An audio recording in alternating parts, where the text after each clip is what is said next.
Vamos explicar um pouquinho para quem não sabe, né? Claro. Como é esse trabalho? Você recebeu a canção para dublar no filme. Desde o início, o que o diretor musical precisa fazer? Então, uma coisa muito importante é você ter uma visão do todo, né? Porque normalmente você recebe um tempo, no caso o time code, né? Que você recebe para fazer, ó, a partir daqui até aqui tem uma canção, beleza. Só que aquilo ali não pode ficar solto.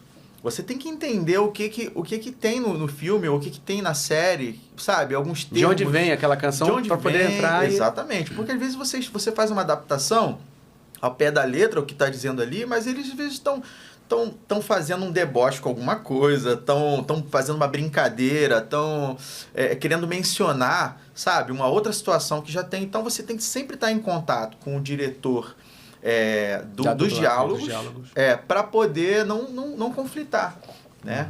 Porque depois você tem que fazer retake, né, das coisas que você fez porque você não sabia. Então é bom a gente sempre ter esse contato antes. Então esse é o primeiro passo, né? E depois sim fazer a adaptação, né? Aliás, antes da adaptação, ver as pessoas que vão fazer. Você escala essas pessoas também? Eu escalo essas pessoas. Ou às vezes já vem pedido do próprio... Porque o que acontece? Às vezes, quando a gente pega uma série, por exemplo, já foram escolhidos os dubladores, né? Na maioria das vezes.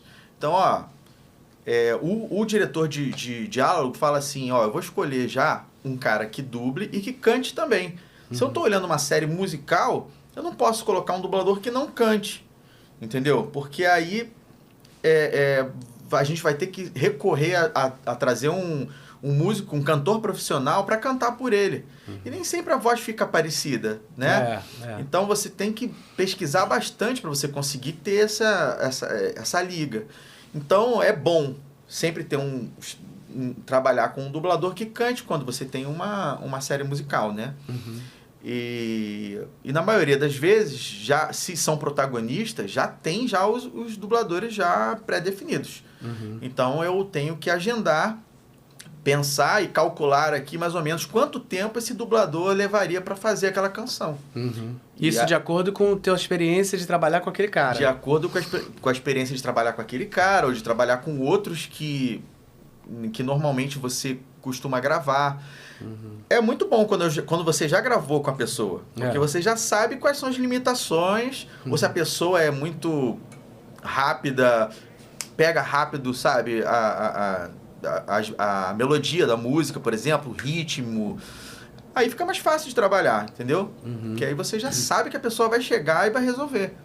Mas tem o dia também que a pessoa não tá tão bem assim. Às vezes, poxa, passei por uma gripe, a voz não tá limpa. Aí a gente, às vezes, tem que gravar 3, 4 vezes aquele take ali pra gente tirar alcançar o desejado, né?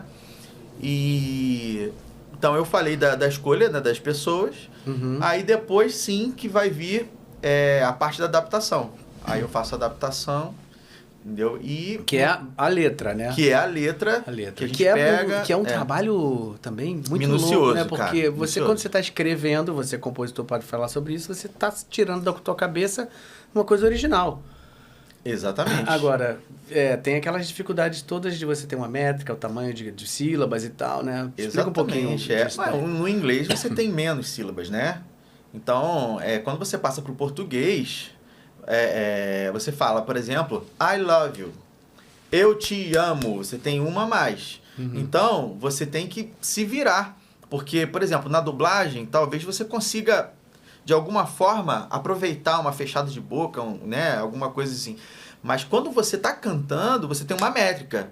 Entendeu? I love you. Aí você vai ter que botar eu te amo. Ou seja, o cara tá com a boca I love você. Eu te... Então, assim, você vai ter essas labiais que vão te atrapalhar muito. Então, você tem que achar uma solução para dizer o que o personagem está querendo dizer com outras palavras. Tem algum exemplo que você lembra, assim, que você fez em cima disso? Alguma adaptação em cima de uma frase como essa ou de outra, assim?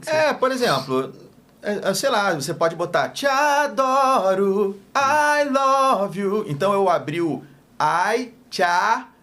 Então, de repente, na labial rola, entendeu? São várias situações. Então, por exemplo, às vezes a gente troca a frase. Por exemplo, você tem uma frase aqui falando... por exemplo, eu gosto muito de carne, mas tem que ser na churrasqueira. Às vezes a gente pega a churrasqueira, coloca pra cá, entendeu? Carne na churrasqueira é maravilhoso. Eu gosto muito. Então, essas coisas dão muito trabalho. Porque pra você encaixar na boca direitinho das pessoas, sabe? Dos personagens. E quando é live action, é muito mais complicado ainda, né? Bocão ali na tela do cinema, né? Muito mais difícil. O cara manda you, você tem que botar um uau, vai dar. Fica estranho, né? Quando você pega aquelas boquinhas de fantoches ou de bonequinhos que bate a babá, fica mais fácil, né? Você trabalhar. Mas o live action realmente é complicado. Agora, você tem uma ideia, assim, tem uma constância que você pode falar, eu trabalho todo dia, ou tem semanas que eu não trabalho, eu trabalho 3 vezes por semana. Você tem isso, assim, mais ou menos, na tua cabeça, atualmente? Não, isso depende muito, porque às vezes, como eu trabalho, eu não trabalho só em um estúdio, né, como diretor, então tem semana que eu tô gravando, sei lá, na TV Group, que é a empresa hoje que tem o maior fluxo de trabalho, né, ou então eu tô gravando na MG, ou então o Félix me chama para fazer alguma coisa na Delarte, ou então eu estou trabalhando como vocalista, que eu gravo alguns vocais também, de vez em quando, principalmente no meio gospel, né? Então, às vezes eu gravo algumas coisas também, faço direção musical, por exemplo, de algumas igrejas que vão fazer eventos, assim, por exemplo, de cantata, de Natal, de Páscoa. Então, assim, eu estou sempre envolvido com a música, né? Não só num segmento, mas é claro que tem semanas que são mais tranquilas e tem semanas que vai direto ali. Vai direto, às vezes de madrugada, fazendo letra. Entendeu? Eu acho que umas séries, assim, muito musicais, né? A gente fez lá, né? A Guarda do Leão lá, né? Por exemplo, que você fez a direção. Isso, fiz a direção da Guarda do Leão. Musical. Essa ali, como é que foi? Foi pesada, cara, assim? Foi. Como é que foi isso aí? Mas foi muito legal, cara. Porque isso...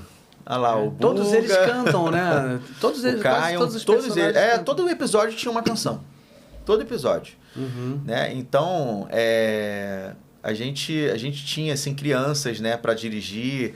E é bem legal, né? Porque assim, na maioria das vezes, a criança, às vezes, é muito espontânea. Então, tipo, você fica assim, cara, ficou tão legal que às vezes dá vontade de deixar aquela melodia, sabe? Porque mesmo não sendo exatamente o que é original. Esse trabalho da Guarda do Leão, eu recebi as partituras. Diferente de alguns trabalhos que às vezes tem que pegar tudo de ouvido.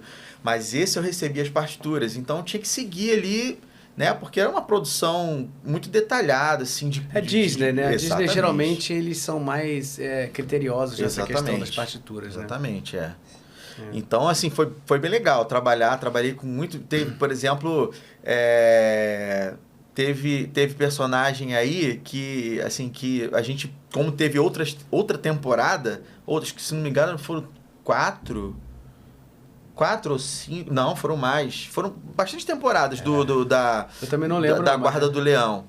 E tanto que começou com o Félix na época. Ele começou, assim que a série começou, e depois passou pra mim porque mudou de estúdio. Aí eu comecei a dirigir. Né? Vocês tinham uma ligação lá atrás, meio que você foi ver. Meio que um pupilo dele.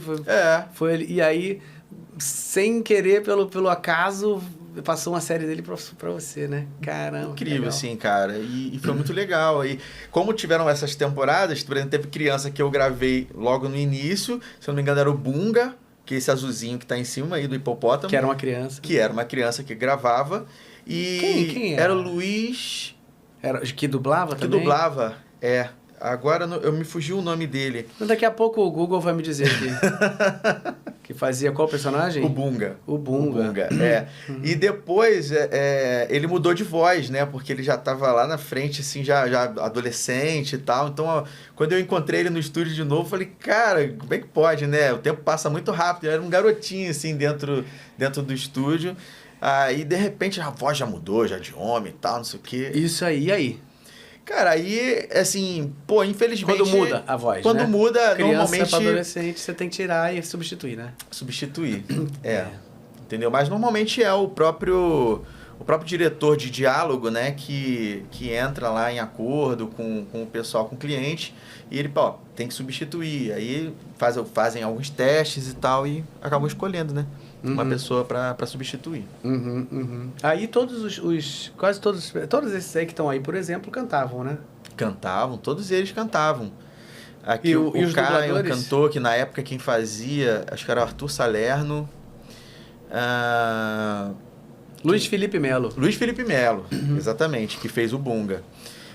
Então foram vários dubladores que participaram, assim, e assim, cara, tinha um monte de gente cantou, o Márcio Simões cantou, o Sérgio Stern, que esteve aqui com você também, cantou. Você já cantou, você cantava pela Hiena, não foi? Ou pelo Janja? Aí, tá vendo? Então, assim, a gente... Muitos dubladores, assim, tops, assim, como vocês, que abrilhantaram, né, essa série. Essa série era muito bem feita. Muito bem feita. Muito bem feita, muito né? cuidadosa.